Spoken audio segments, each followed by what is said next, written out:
Dear Nana ji, I remember how you used to sit us down and you used to tell us about the time जब आप और आपके cousins मिल के हफ्ते में सिर्फ एक बार TV देखा करते थे and how much of a novel experience that used to be for us. Now in the age of Tata Skies and set-top boxes, I guess we will never know how that must have felt. To my grandmother, I know you said every woman should know how, but I still haven't learned how to milk a cow.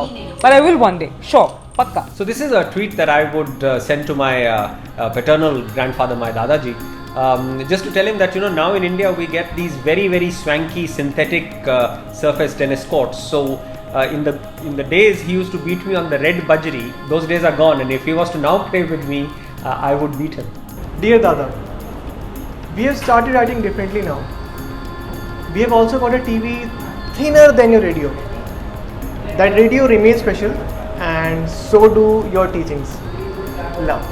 Nobody wanted to marry me because I was a graduate. My granny once told me, I miss fighting with you over that morning newspaper or that odd library book. Dearest Dadu, I know you used to go to college on a horse, but that was then. Today we have an amazing network of highways and a flourishing car industry. India truly has changed. Hi Daddy, remember the mango trees back home? They were really fruitful this year. Papa says it reminds him of the summer of the 1970s, the year you migrated from Kashmir. Dada, it's been 15 years since you've been gone, but I still haven't read the diary that's lying safe with Dad.